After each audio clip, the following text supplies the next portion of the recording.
Bonjour. Finalement, aujourd'hui, j'avais dit que je le ferais dans ma vidéo du 31. Maintenant que nous sommes bons, on va pouvoir commencer. J'ai voulu parler de ce drama parce que c'était un drama qui m'avait particulièrement touchée, parce qu'il traite de la phobie sociale, entre autres, même si ça fait partie des thèmes principaux du drama. La phobie sociale est quelque chose qui touche énormément de monde, de manière consciente ou inconsciente, et je m'étais dit que c'était une bonne idée de pouvoir présenter ce drama sous cet aspect-là. Le drama dont je vais parler aujourd'hui s'appelle King Two Hearts, avec Lee Seung-gi et Ha Si-won, pour ceux qui ne les connaissent pas. L'histoire tourne autour de la politique, puisqu'il s'agit de la famille royale de Corée du Sud qui cherche à faire la paix avec la Corée du Nord. Je pense que là, j'ai offensé personne. Tout cela va devoir se dérouler d'une façon assez particulière autour d'un tournoi.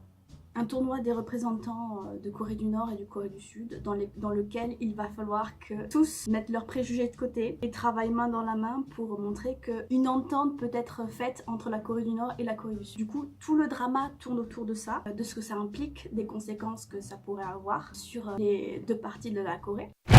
왕이니까 그것도 조선시대가 아니라 21세기의 왕조. 그게 뭔 뜻인 줄 알아? 우린 그냥 마네킹이야. 암살 폭파 전사들한테 가르쳤던 거 맞습니다. 여자가 있어요? 제가 키 크도 좋습니까? 남잔 떠나고 여잔 죽어. 인민에서 리제야 이 즉시 사살하라. Mis à part cet aspect très politique, je l'ai beaucoup aimé parce que, j'ai pas voulu le cacher, l'actrice principale, c'est une de mes actrices favorites, et l'acteur principal. Je sais d'office que tous les dramas que j'ai regardés dans lesquels il jouait, je les ai appréciés. Après, je les ai pas tous vus, je le cache pas. Du coup, pour en revenir à l'histoire de King Two Hearts, c'est un drama qui tourne autour de la politique, du regard de l'autre, et autour de la phobie sociale. Pourquoi? Sans vouloir trop spoiler, l'un des personnages va se retrouver confronté à quelques petits soucis en rapport au regard de l'autre, l'estime de soi et la mémoire. Les problèmes de mémoire dans les dramas coréens, c'est quand même un thème qui revient très souvent. Enfin, toujours est-il qu'on peut quand même s'attendre à ce que ce soit une petite partie du drama qui soit en rapport à la phobie sociale. Or, pas forcément. Du coup, je voulais faire le parallèle avec la raison pour laquelle je l'ai choisi. D'une part parce que ça touche énormément de gens, de n'importe quel âge. Et c'est pas quelque chose qui s'en va facilement, si vous voyez ce que je veux dire. Pourquoi? Concernant les origines de ce genre de phobie, c'est individuel à chacun, mais ça part toujours plus ou moins d'un traumatisme dans l'enfance ou des traumatismes bien plus tard dans la vie adulte qui font en sorte qu'on est marqué de façon assez profonde. Ça peut se manifester de plusieurs façons, comme des cauchemars, des crises de panique, des crises d'angoisse, selon ce qui a été touché. La phobie sociale, il faut savoir que ça regroupe beaucoup de phobies en soi. Donc vous avez l'agoraphobie, qui est la peur des lieux publics, de se retrouver dans des lieux publics avec de la foule. Vous avez l'oclophobie, qui je trouve est très peu représentée dans l'univers des phobies, si je puis dire. Vous avez la claustrophobie et d'autres dont je n'ai pas trop d'informations parce que ça ne m'a pas touchée, ça n'a pas touché des personnes que je connaisse. En général, ça tourne surtout autour de l'agoraphobie et de l'oclophobie. Je voulais parler de l'oclophobie parce que je pense que, à mon avis, c'est en rapport avec le drama dont je parle. Alors, pour vous dire, l'oclophobie, c'est à ne pas confondre avec l'agoraphobie. L'agoraphobie, comme je l'ai dit, c'est la peur de la foule dans des lieux publics. Les réactions peuvent être très violentes. Ça peut aller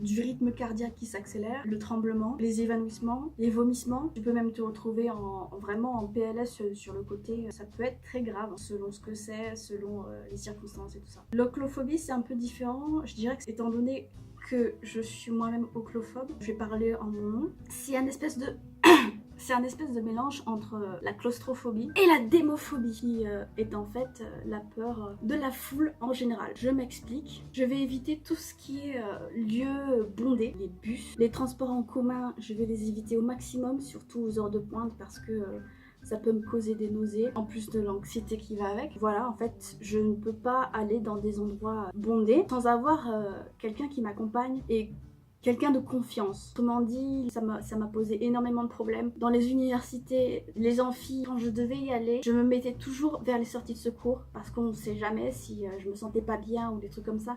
Il fallait que je sois sûre d'avoir la sortie juste à côté pour que je puisse sortir en scred ou des trucs comme ça. Sinon, j'étais pas bien. Si j'étais pas sûre d'être placée à côté d'une sortie de secours, c'était mort, c'était même pas la peine d'y penser. Les salles de cours, alors c'est là que ça pose un petit souci et c'est là que vous allez voir que ça s'approche de la claustrophobie, c'est que selon les tailles des salles de cours, ça va me faire paniquer, surtout si on est beaucoup. Si on est en petit comité, genre peut-être 5-6 personnes, voire peut-être 15 au grand maximum et que la salle est grande, ça va, et que je sois proche de la sortie de secours, alors soit la porte d'entrée, soit la fenêtre. Me demandez pas pourquoi.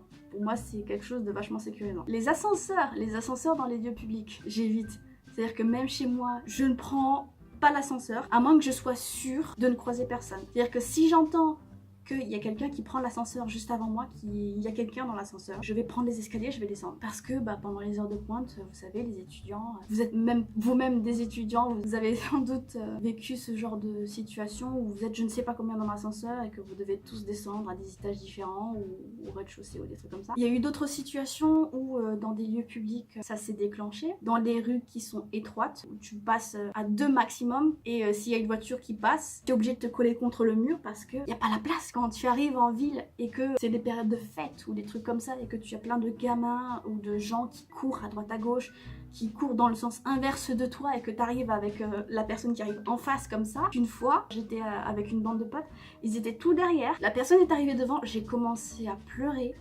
Là, en l'occurrence, c'était parce que mes potes avaient des connaissances qu'ils n'avaient pas vues depuis un certain temps et puis ils m'avaient un petit peu oublié, ils avaient un petit peu oublié que j'étais sujet à ce genre de crise d'anxiété. C'est quelque chose qui est vraiment pas facile à vivre parce que tu es obligé de faire face à ce genre de situation au moins une fois par jour si tu travailles. Dans les magasins c'est pareil, je sais que je suis très sensible aux énergies que les gens répandent, mais alors aux heures de pointe ou aux heures où les gosses sortent de cours ou des trucs comme ça, c'est pas viable quoi. C'était quelque chose que j'ai depuis l'enfance. Étant un enfant adopté, je l'ai probablement mal vécu puisque j'ai fait pendant une dizaine d'années un cauchemar dans lequel j'étais avec mes parents sur une place devant une grande cathédrale qui bizarrement n'était pas ouverte comme tu peux le voir dans la plupart des cathédrales. La porte n'était pas ouverte mais elle se refermait tout le temps. Du coup pour pouvoir rentrer là-dedans, t'étais toujours obligé de retenir la porte. Pour la personne qui arrivait après, t'étais obligé de tirer pour pouvoir entrer. Je me sentais menacée par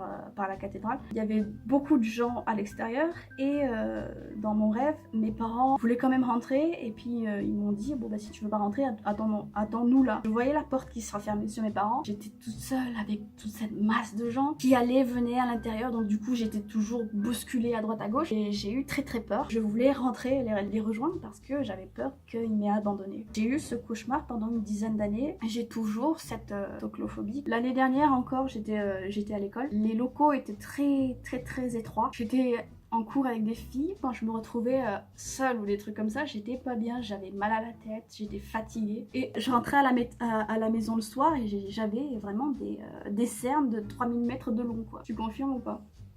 T'as été 2 zombies.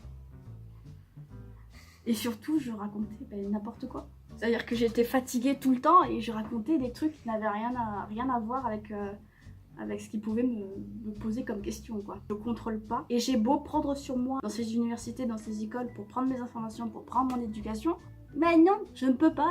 J'aurais beau tester de toutes mes forces, en fin de journée je suis à plat. Tu pourrais limite m'enterrer tellement j'ai plus d'énergie, j'ai plus rien. Ça peut être vachement handicapant. Du coup, j'allais pas me laisser abattre par ce genre de truc et j'allais faire mon éducation, apprendre ce que je veux apprendre tout seul. Il y a un truc que j'ai remarqué, c'est que la plupart des gens, quand tu n'es pas blessé physiquement, que c'est psychologique ou des trucs comme ça, ils te prennent beaucoup moins au sérieux. Tu joues la comédie ou des trucs comme ça, donc tu te démerdes. T'es un peu livré à toi-même.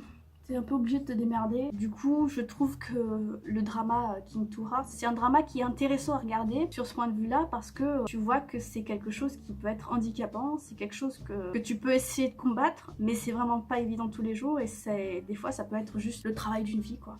me semble pas avoir spoilé trop le drama, donc je pense que ça va. C'est pas un drama comique. Tu es toujours stimulé d'une façon X ou Y par la tournure des événements, par les personnages qui ont une sacrée évolution quoi. Je l'ai vu 2 fois. C'est un drama qui est assez éprouvant pour les nerfs. Faut vraiment avoir envie de le voir. Je comprendrais parfaitement qu'il y ait des gens qui ne veulent pas le voir parce que c'est intense, mais ça vaut le coup franchement. Voilà les gens.